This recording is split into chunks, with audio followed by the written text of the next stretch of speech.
നമസ്കാരം. ജോസപ്പേട്ട പണിപാളി പണിപാളി സ്വന്തം തട്ടകത്തിലാണല്ലോ ജോസപ്പേട്ട. എന്ത് ചെയ്യും? അവിടെ ലീഗും നിങ്ങളുടെ പ്രധാന കക്ഷിയായ കോൺഗ്രസും തമ്മിൽ പൊരിഞ്ഞ പോരാട്ടമാണ് നടക്കുന്നത്. ലീഗിനെ ഇപ്പോൾ കോൺഗ്രസ്സുകാർ വിളിക്കുന്നത് ചതിയൻ ചന്തു എന്നാണ്. കൊള്ളാം അല്ലേ? നല്ല പ്രയോഗമാണ് ചതിയൻ ചന്തു. തൊടുപുഴ നഗരസഭയുമായി ബന്ധപ്പെട്ട് തെരഞ്ഞെടുപ്പ് നടക്കുകയുണ്ടായി. അവിടെ ചെയർമാനെ തിരഞ്ഞെടുക്കുന്നതുമായി ബന്ധപ്പെട്ട് അവിടെ ഉണ്ടായിരുന്ന സനീഷ് ജോർജ് എന്ന് പറയുന്ന ചെയർമാൻ, അദ്ദേഹം വളരെ നല്ല ഒരു പുണ്യപ്രവൃത്തി ചെയ്തതിൻ്റെ ഭാഗമായിട്ട് പുറത്തുപോയി, രാജിവെച്ച് പുറത്തുപോയി. ആ പുണ്യപ്രവൃത്തി ചെറിയ തോതിൽ കൈക്കൂലി വാങ്ങി എന്നുള്ളതായിരുന്നു. അപ്പോൾ അങ്ങനെ വന്നപ്പോൾ പുതിയ തലവനില്ലാതെ എങ്ങനെയാണ് തൊടുപുഴ നഗരസഭ ഓടിച്ചുകൊണ്ട് പോവുക? ഇടുക്കിയാണെങ്കിൽ നമുക്കെല്ലാവർക്കും അറിയാവുന്ന പോലെ പൊതുവെ കോൺഗ്രസിനോടും UDF-നോടും ഒക്കെ ഒരു ആഭിമുഖ്യമുള്ള ഒരു പ്രദേശമാണ് ഇടുക്കി. ഇടുക്കിയിൽ എന്ത് തന്നെയായാലും ടോസ് ഇട്ടാലും ശരി അത് UDF-ന് കിട്ടും എന്നുള്ളൊരവസ്ഥയാണ്. അപ്പോൾ ആ സാഹചര്യത്തിലാണ് അവിടെ മത്സരിക്കാൻ വേണ്ടി തയ്യാറെടുത്തത്. നമുക്കറിയാം UDF-ൻ്റെ ഏറ്റവും പ്രധാനപ്പെട്ട ഒരു കക്ഷി കോൺഗ്രസ് പാർട്ടിയും ഘടകകക്ഷി മുസ്ലിം ലീഗുമാണ് എന്ന് നമുക്ക് അറിയാവുന്ന കാര്യമാണ്. അപ്പോൾ അങ്ങനെ വന്നപ്പോൾ തൊടുപുഴയിൽ സ്ഥാനാർത്ഥികളെ നിർണ്ണയിക്കാനുള്ള തീരുമാനവും അതുപോലെ നേതാക്കന്മാർ നെട്ടോട്ടം ഓടി തുടങ്ങി. അങ്ങനെ CP മാത്യുവിൻ്റെ നേതൃത്വത്തിൽ DCC-യിൽ നിന്ന് ഒരു സ്ഥാനാർത്ഥി വരുന്നു, K ദീപക്. അങ്ങനെ ദീപക്കേട്ടൻ അവിടെ തൊടുപുഴയിൽ ഒരു ചെയർമാൻ സ്ഥാനാർത്ഥിയായിട്ട് മത്സരിക്കുന്നു. തൊട്ടടുത്തതായിട്ട് ലീഗ് അപ്പോൾ അടുത്ത സ്ഥാനാർത്ഥിയെ നിർത്തി, MK കരീം. എടാ ഇതെന്ത് പാട്? നമ്മളെല്ലാം ഒരുമിച്ച് നിൽക്കേണ്ട ആൾക്കാരല്ലേ, എന്തിനു വെറുതെ നിങ്ങളും കൂടെ സ്ഥാനാർത്ഥിയെ നിർത്തുന്നു എന്നായി അടുത്ത ചോദ്യം കോൺഗ്രസിൻ്റെ ഭാഗത്തു നിന്ന്. അത് ഞങ്ങളും കൂടെ നിങ്ങളും കൂടെ വോട്ട് ചെയ്താലല്ലേ ഞങ്ങൾക്ക് ജയിക്കാൻ പറ്റുള്ളൂ. നമ്മൾ UDF അല്ലേ, നമ്മൾ കേരളം മുഴുവൻ ഇങ്ങനെ പാറിപ്പറന്ന് നടക്കുന്ന UDF ടീമല്ലേ, പിന്നെന്തിനാണ് ഞങ്ങൾക്കെതിരെ നിങ്ങൾ സ്ഥാനാർത്ഥിനെ നിർത്തുന്നത് എന്നായി അടുത്ത ചോദ്യം. കോൺഗ്രസ്സുകാർ ആകെ നട്ടം തിരിഞ്ഞുപോയി. ലീഗ് പറഞ്ഞു, കുറേ കാലമായി ഞങ്ങൾ നിങ്ങൾക്ക് കുട പിടിച്ച് നടക്കാൻ തുടങ്ങിയിട്ട്, എന്തെങ്കിലും പ്രയോജനം ഞങ്ങൾക്കൂടെ ഉണ്ടാവണ്ടേ? അപ്പോൾ പറഞ്ഞു എന്താണ്, എന്തെല്ലാം വിട്ടുവീഴ്ച, പലതവണ വിട്ടുവീഴ്ച ചെയ്തിട്ടും ഇതുവരെ ആയിട്ടും ഞങ്ങളെ ഒന്ന് മൈൻഡ് പോലും ചെയ്യാത്ത നിങ്ങൾക്കെതിരെയാണ് ഞങ്ങൾ മത്സരിക്കുന്നത് എന്ന് പറഞ്ഞുകൊണ്ട് MK കരീമിനെ MM കരീമിനെ അവിടെ കൊണ്ടുവന്ന് സ്ഥാനാർത്ഥിയായിട്ട് നിർത്തുകയും ചെയ്തു. അങ്ങനെ വന്നു കഴിഞ്ഞപ്പോൾ എന്താണ് പ്രശ്നമെന്ന് പറ്റിക്കഴിഞ്ഞാൽ അവിടെ കരീം നിൽക്കുന്നു. അപ്പോൾ അതുവരെ പ്രശ്നങ്ങളൊന്നുമില്ല. അവിടെ CPM ഇതുവരെ സ്ഥാനാർത്ഥിയെ പ്രഖ്യാപിക്കാതെ മുന്നോട്ട് പോകാനുള്ള തീരുമാനമെടുത്തു. തീരുമാനമെടുത്തില്ല, സ്ഥാനാർത്ഥി പ്രഖ്യാപനം വൈകിപ്പോയി. അങ്ങനെ ഒടുവിൽ എല്ലാ കണക്കുകൂട്ടലുകളെയും തെറ്റിച്ചുകൊണ്ട് സബീന ബിഞ്ചു എന്ന് പറയുന്ന ഒരു സ്ഥാനാർത്ഥിയെ ചെയർപേഴ്സൺ എന്നുള്ള നിലയിൽ CPM അവതരിപ്പിക്കുകയും ചെയ്തു. ഇതോടുകൂടി ആയിക്കഴിഞ്ഞപ്പോൾ ഒരു ത്രികോണ മത്സരത്തിനുള്ള എല്ലാ ചിട്ടവട്ടങ്ങളും ഒരുങ്ങിക്കഴിഞ്ഞു. അപ്പോൾ അങ്ങനെ വന്നപ്പോൾ ലീഗ് ചെയ്തു, എന്തായാലും ഞങ്ങളെ വഞ്ചിച്ചുകൊണ്ടിരിക്കുകയാണ്, ഞങ്ങൾക്ക് ഒരുപാട് വിട്ടുവീഴ്ച ചെയ്തിട്ടും നിങ്ങളാരും ഞങ്ങൾക്ക് യാതൊരു പ്രയോജനം ഉണ്ടാക്കി തരുന്നില്ല. സംസ്ഥാന തലത്തിലും അങ്ങനെ തന്നെ. സംസ്ഥാന തലത്തിലും മൂന്നാം മന്ത്രിവാദം നമ്മൾ നേരത്തെ പോലെ അറിയാം, എന്തെങ്കിലുമൊക്കെ ചോദിച്ചാൽ മാത്രമേ അവിടെ നിന്ന് കിട്ടുകയുള്ളൂ. സംസ്ഥാന തലത്തിലും ഇങ്ങനെ വന്നു കഴിഞ്ഞപ്പോഴത്തേക്ക് സത്യത്തിൽ പുലിവാല് പിടിച്ച് ജോസഫേട്ടന സ്വന്തം മണ്ഡലത്തിൽ സ്വന്തം നാട്ടിൽ ഇങ്ങനെയൊരു 8ൻ്റെ പണി വന്ന് വീഴുമെന്ന് സ്വപ്നത്തിൽ പോലും നമ്മുടെ ജോസഫേട്ടൻ ആലോചിച്ചിട്ടേയില്ല. അങ്ങനെ കാര്യങ്ങൾ ഇങ്ങനെ മുന്നോട്ട് പോയപ്പോൾ വോട്ടുകൾ എവിടെയൊക്കെയോ തിരിഞ്ഞു മറിയുന്നുണ്ടോ എന്നൊരു സംശയം. അങ്ങനെ സത്യത്തിൽ വോട്ടെല്ലാം കൂടെ തിരിഞ്ഞു മറിഞ്ഞെല്ലാം കൂടെ വന്നു. അവസാനം സബീന ബിഞ്ചുവിനെ പിടിച്ച് ചെയർപേഴ്സണുമാക്കി. അതിന് പ്രധാനമായി ചരട് വലിച്ചത് മറ്റാരുമല്ല, ലീഗുകാർ തന്നെയാണ്. അങ്ങനെ വന്നു കഴിഞ്ഞപ്പം ലീഗുകാരും കോൺഗ്രസ്സുകാരും പരസ്യമായി തമ്മിത്തെല്ലാൻ തുടങ്ങി. അവിടെ കിടന്നടി, ഇവിടെ കിടന്നടി, നഗരസഭയുടെ മുന്നിലടി, ബസ് സ്റ്റാൻഡിലടി എന്ന് വേണ്ട, എവിടെ വെച്ച് തമ്മിൽ കാണുന്നോ അവിടെ വെച്ചെല്ലാം പൊരിഞ്ഞ തല്ലും തുടങ്ങി. അങ്ങനെ തല്ലി ഇപ്പം ഏറെക്കുറെ ഈ UDF-നകത്ത് അല്ലെന്നുണ്ടെങ്കിൽ തൊടുപുഴയിൽ കോൺഗ്രസും ഈ പറയുന്ന ലീഗും രണ്ട് തട്ടിലേക്ക് മാറി നിൽക്കുകയാണ്. സത്യത്തിൽ ഇപ്പോൾ തൊടുപുഴയിൽ CPM-ൻ്റെ അല്ലെങ്കിൽ LDF-ൻ്റെ ഘടകകക്ഷിയാണ് ഈ മുസ്ലിം ലീഗ് എന്ന് പറഞ്ഞാൽ. ഒന്ന് ആലോചിച്ച് നോക്കിക്കേ, കാലം പോയ പോക്കെ. ഇത് പതുക്കെ ഇതിൻ്റെ അവിടെ ഒരു കുളത്തിൽ കല്ല് വീഴുന്ന പോലെയാണ്. അവിടെ നിന്ന് ഇങ്ങനെ പതുക്കെ അനുരണനങ്ങൾ ഉണ്ടായി വരും. ഇത് സംസ്ഥാന നേതൃത്വത്തിന് വല്ലാത്ത തലവേദനയായിരിക്കുകയാണ്. കാര്യം PJ ജോസഫ് നിൽക്കുന്ന ഒരു പ്രതിദാനം ചെയ്യുന്ന ഒരു പ്രദേശം, അവിടെ കേരള കോൺഗ്രസിൻ്റെ വലിയ ഒരു പ്രാമുഖ്യമുള്ളൊരു പ്രദേശം. ഈ പ്രദേശത്ത് തന്നെ ലീഗ് നേരെ മറിഞ്ഞ് LDF-നകത്ത് പോയി ചേക്കേറി. അപ്പോൾ ഇങ്ങനെ പല സ്ഥലങ്ങളിലും ഈ തദ്ദേശീയമായി തദ്ദേശ സ്വയംഭരണ തെരഞ്ഞെടുപ്പുകളിൽ പലയിടത്തും ഇത്തരത്തിലുള്ള ചില കള്ളക്കളികളൊക്കെ, ഇതിനെ കള്ളക്കളിയൊന്നുമല്ല, വഞ്ചിതരായവരുടെ പ്രതിഷേധമെന്ന് മാത്രം കണ്ടാൽ മതി. പലയിടങ്ങളിൽ ഈ ലീഗ് മറിഞ്ഞു കൊണ്ടിരിക്കുകയാണ്.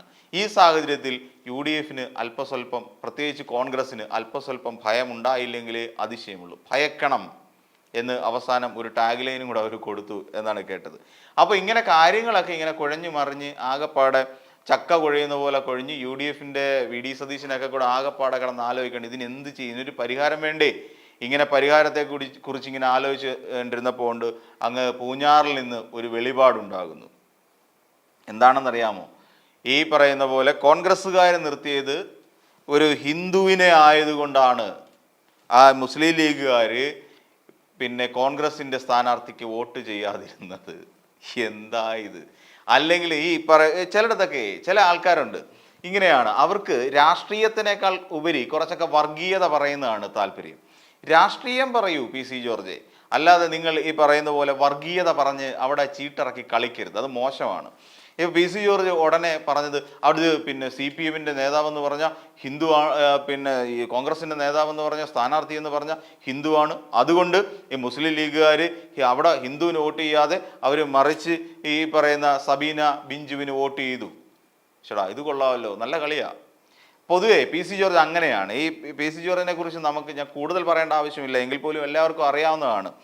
ഈ ചുരുക്കി പറഞ്ഞു കഴിഞ്ഞാൽ ഒറ്റ വാക്കേ ഉള്ളൂ, ഈ അവനവനെ എന്താ പറയുക, അപ്പൊക്കപ്പോ കാണുന്നവനെ എന്തോ വിളിക്കരുത് എന്ന് പറയുന്ന ഒരു ചൊല്ലുണ്ട്. ആ രീതിയിലാണ് ഈ PC ജോർജിൻ്റെ ഒരു സ്വഭാവം എന്ന് വെച്ചാൽ, ഇന്ന് UDF ആണെങ്കിൽ നാളെ LDF ആണ്, അതല്ലെങ്കിൽ പിന്നീട് NDA-യുടെ ഘടകകക്ഷിയായിട്ട് നിൽക്കും. അത് കഴിഞ്ഞിട്ട് നേരെ സ്വന്തമായി ഉണ്ടാക്കി സ്വന്തം ജനങ്ങൾക്ക് സ്വന്തം കുറച്ച് പ്രവർത്തകരെയൊക്കെ ഉൾച്ചേർപ്പിച്ചുകൊണ്ട് ഒരു പാർട്ടി രൂപീകരിക്കുന്നു. അങ്ങനെ ആ പാർട്ടി രൂപീകരിച്ചതിന് ശേഷം ആ പ്രവർത്തകരെ വെറും മണ്ടന്മാരാക്കിക്കൊണ്ട് നേരെ ചാടി അടുത്ത പാർട്ടിയിലേക്ക് പോവുക, BJP-യിലേക്ക് പോവുക.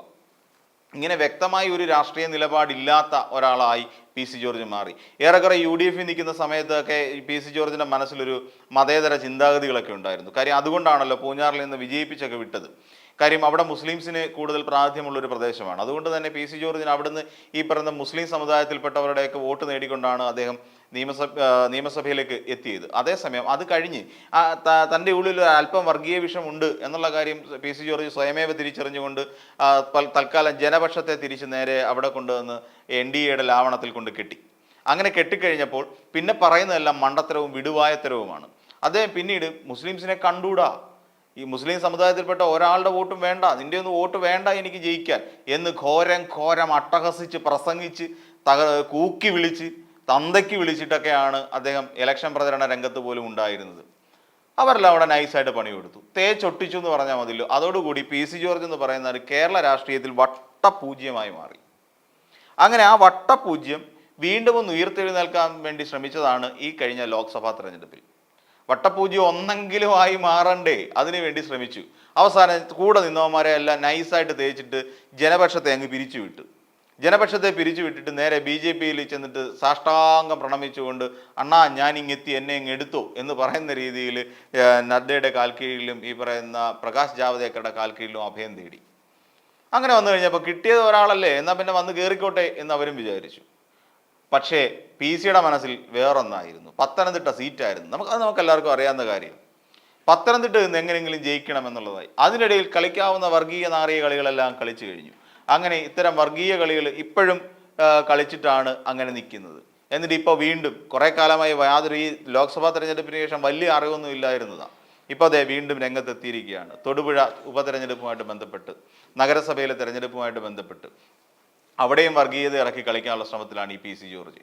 ഈ PC ജോർജിനൊക്കെ എന്ത് രാഷ്ട്രീയം, എന്തെങ്കിലും രാഷ്ട്രീയം PC ജോർജിനുണ്ടോ? സത്യത്തിൽ അങ്ങനെ ഒന്നുമില്ല. ഇപ്പോഴത്തെ കഴിഞ്ഞ ദിവസം തന്നെ മുഖ്യമന്ത്രിയെയും മുഹമ്മദ് റിയാസിനെയും കൂടെ തന്തയ്ക്ക് വിളിക്കുന്നു കേട്ട്.